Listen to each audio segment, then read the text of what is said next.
नमस्कार छात्रों, सुधीर शर्मा क्लासेस पर आपका स्वागत है। आज हम एक्सरसाइज 4.3 का क्वेश्चन नंबर 5, 6, 7 और 8 करेंगे। इसके पहले वाले प्रश्न हम पिछले वीडियो में कर चुके हैं, जिनका लिंक जो है आई बटन में आ रहा होगा। ठीक है, आइए शुरू करते हैं। पांचवा प्रश्न है एक्सरसाइज 4.3 का कि निम्नलिखित आलेखों में से प्रत्येक आलेख के लिए दिए गए विकल्प में से सही विकल्प का आपको चयन करना है। ठीक है, जैसे ये यहाँ पे दो आकृतियां दे रखी है। ये है आकृति 4.6। तो आकृति 4.6 में हम यहाँ पे एक ग्राफ देख रहे हैं। ठीक है, आपको बताना है ये जो आलेख है, ये जो ग्राफ है ना, ये जो रेखा है, इसके लिए इसका कौन सा समीकरण होगा। तो उसके लिए आप यहाँ देखें कि यहाँ लिखा रहा है 1 और यहाँ लिखा रहा है -1। यहाँ लिखा रहा है -1 और यहाँ लिखा रहा है 1। यहाँ लिखा रहा है 0 और 0। ठीक है, तो इनमें हमें जैसे कि यहाँ पे x का मान 1 है, y का मान -1 है। ठीक है, x का मान 1 है, y का मान -1 है। अगर हम दोनों को जोड़ते हैं, ये तो है +1, ये है -1। अगर दोनों को जोड़ेंगे, x और y का मान जोड़ते हैं, x और y का मान जोड़ते हैं, तो 1 और -1 को अगर अपन जोड़ेंगे तो आएगा 0। ऐसी तरह से यहाँ पे -1 और 1 है, इन्हें भी जोड़ेंगे तो 0। तो यहाँ भी जैसे ये बिंदु है 0, 0, तो x और y का टोटल यहाँ भी 0। तो ये जो है रेखा, इसमें जो बिंदु है वो इस समीकरण को संतुष्ट करते हैं, यानी यहाँ x और y का टोटल 0। और ये इक्वेशन यहाँ पे दे रखी है। तो हम कहेंगे कि इस समीकरण का जो सही विकल्प है ना, इस रेखा के लिए जो सही समीकरण है वो है ये x + y = 0। ठीक है, अब हम आते हैं आकृति 4.7। ये किताब में 4.7 है। तो आपको बताना है कि इस रेखा के लिए क्या इनमें से समीकरण सही रहेगा। ठीक है, जैसे अगर आप इन्हें ध्यान से देखें तो यहाँ 0 और 2 है, यहाँ 2 और 0 है, और इस रेखा पे एक बिंदु है -1 और 3। यहाँ भी अगर आप टोटल करते हैं, जैसे कि यहाँ पे 2 और 0 है। ठीक है बच्चों, यहाँ 2 है और ये 0 है, तो 2 और 0 का टोटल 2, 0 और 2 का टोटल 2, -1 और 3 है यहाँ पे, है ना, इसका भी टोटल आ रहा है ना। यहाँ पे है -1 और 3। तो जितने भी बिंदु हैं इसमें x और y का जो टोटल है वो 2 आ रहा है। तो इसके लिए x और y का जो टोटल है, ठीक है ना, x और y का टोटल 2 आ रहा है। जैसे कि यहाँ पे x और y का टोटल 0 आ रहा था, यहाँ पे x और y का टोटल 2 आ रहा है। लेकिन ये इक्वेशन तो यहाँ है नहीं। ठीक है, लेकिन इससे मिलती जुलती इक्वेशन ये है कि यहाँ x और y का टोटल 2 है, ये तो यहाँ है नहीं। तो हम क्या करें, इस x को उधर पहुँचा दें। ठीक है, ये जो x है अगर ये उधर पहुँचेगा तो इधर रह जाएगा y, और x इधर जाएगा तो -x + 2, y बराबर -x + 2। तो इसमें हम कहेंगे कि इस रेखा के लिए जो समीकरण होगा उपयुक्त वो है ये। छठा क्वेश्चन है कि एक अचर बल लगाने पर एक पिंड द्वारा किया गया कार्य पिंड द्वारा तय की गई दूरी के अनुक्रमानुपाती है। इस कथन को 2 चर वाले समीकरण के रूप में व्यक्त करो। तो यहाँ पे 3 राशियां हैं, एक तो है अचर बल, एक है किया गया कार्य, और एक है तय की गई दूरी। तो जो कार्य है वो दूरी के अनुक्रमानुपाती है। तो हम मान लेते हैं कि पिंड द्वारा किया गया कार्य तो है y, पिंड द्वारा तय की गई दूरी है x, और यहाँ अचर बल है 5। ठीक है, और वो कह रहे हैं कि जो कार्य है वो दूरी के अनुक्रमानुपाती है, यानी y समानुपाती है या अनुक्रमानुपाती है दूरी के, यानी कार्य समानुपाती है दूरी के, या y अनुक्रमानुपाती है x के। तो इसको हम ऐसे लिखेंगे।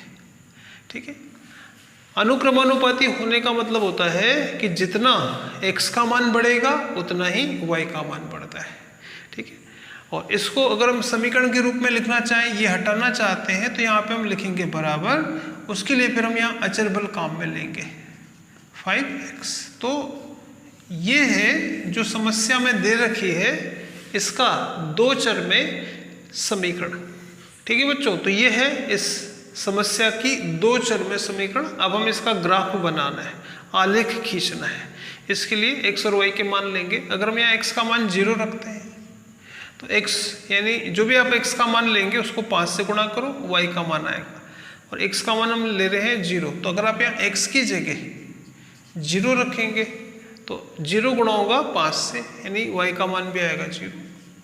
और अगर हम x की जगह और कुछ मान लें, 1 ले लेते हैं, x की जगह 1 रखेंगे तो y का मान आएगा 5 गुणा 1 यानी 5। तो ये इस तरह से हमें ये 2 बिंदु प्राप्त होते हैं। अब हम इनके हिसाब से ग्राफ बनाएंगे। जैसे 0 0, तो पहला पॉइंट तो यहाँ पे आएगा 0 0, दूसरा है 1 पे 5, x बराबर 1 पे y बराबर 5। ठीक है बच्चों, तो इनको मिला देंगे तो आएगा इसका ग्राफ। ठीक है, इसका ग्राफ इस तरह से आएगा। ठीक है, इसको हम चाहे तो आगे और बढ़ा सकते हैं। तो ये है इस समस्या का, इस समीकरण का ग्राफ। अच्छा, आगे क्या कह रहा है? ग्राफ खींचने के बाद आपको बताना है यदि पिंड द्वारा तय की गई दूरी 2 मात्रक है, दूरी का मतलब x है ना, दूरी 2 मात्रक है, यानी x का मान अगर 2 है तो आलेख में किया गया कार्य भी बताइए। तो यहाँ दूरी मतलब ये, ठीक है, इधर है दूरी और इधर है कार्य। दूरी 2 मात्रक है। अब हम पता लगाएंगे आलेख से कि कार्य कितना होगा। तो दूरी 2 से ऐसे हम लाइन खींचेंगे और ये देखेंगे कि ये इसको कहाँ काटता है, ये लाइन इसको कहाँ काटेगी। जैसे यहाँ काटेगी तो इसको अपन इधर घुमा देंगे।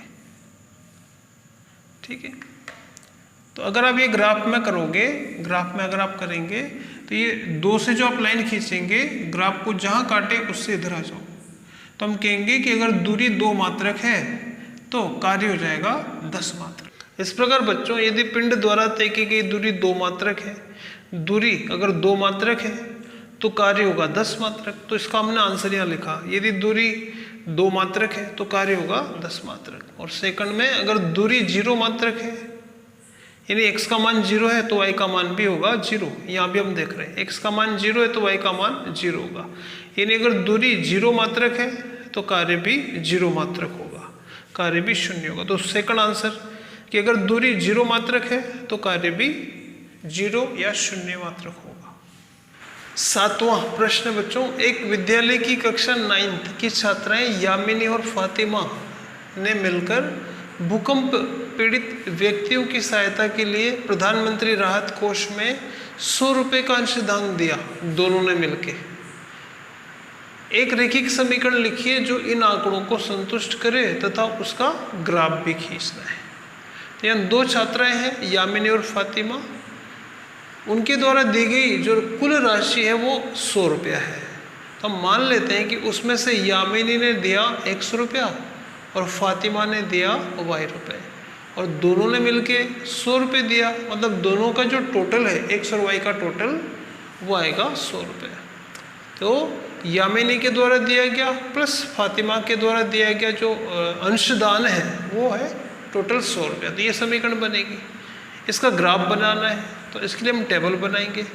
चाहे तो आप x का मान 0 कर दें, x का मान 0 तो y का मान आएगा 100, और y का मान 0 कर दें तो x का मान आएगा 100। या और भी आप ले सकते हैं 50 50 है ना, 60 40 20 80, मतलब दोनों का टोटल 100 आना चाहिए। ऐसे बिंदु हम ले सकते हैं। हमने ये लिया। अब हम इसका ग्राफ खींचेंगे।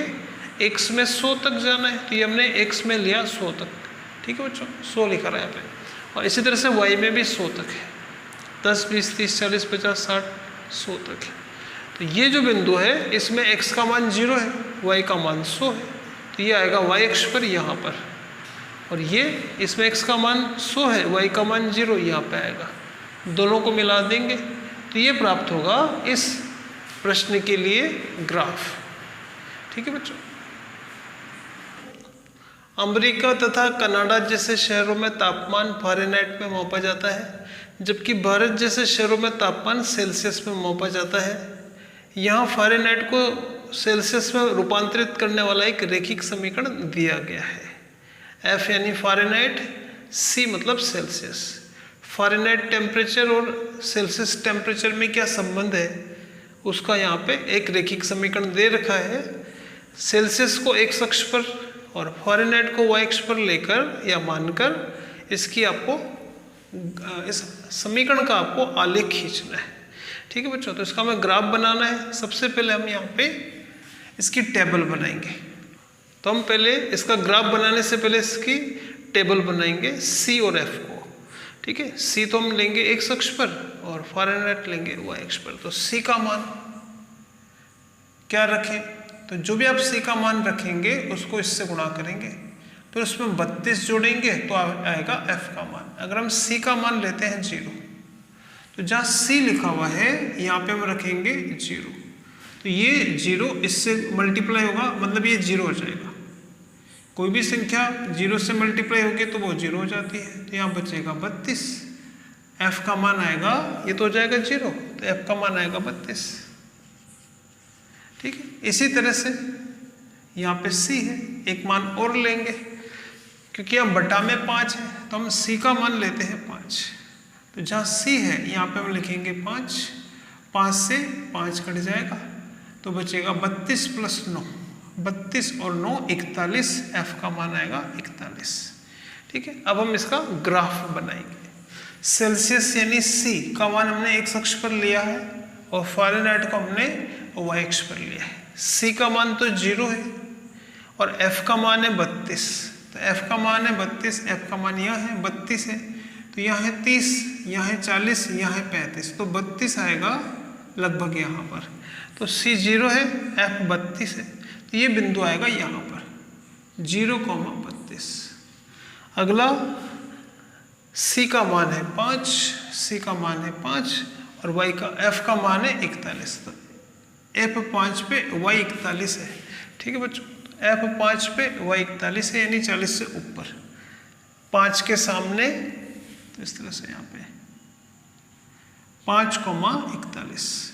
तो एक बिंदु तो यहाँ है, एक बिंदु यहाँ है, इन्हें हम मिला देंगे तो ये आएगा इस तरह से।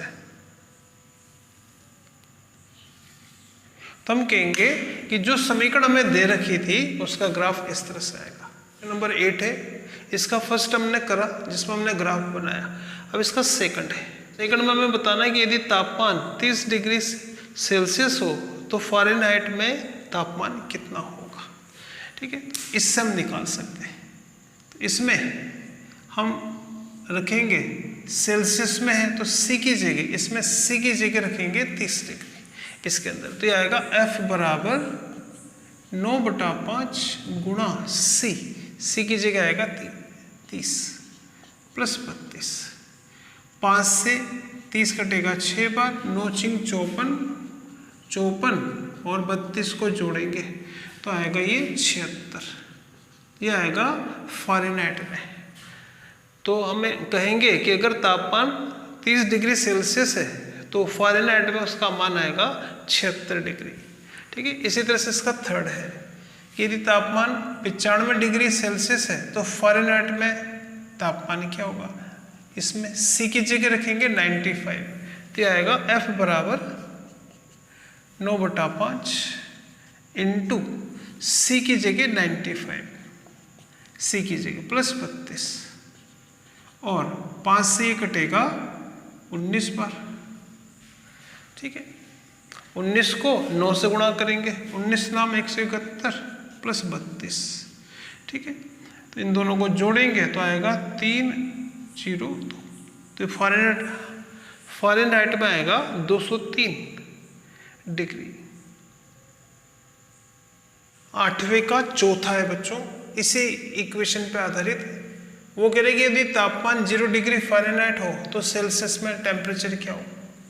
ठीक है, तो इस इक्वेशन से हमें निकालना है कि फ़ारेनहाइट में टेम्परेचर है 0, यानी F का मान 0 हो।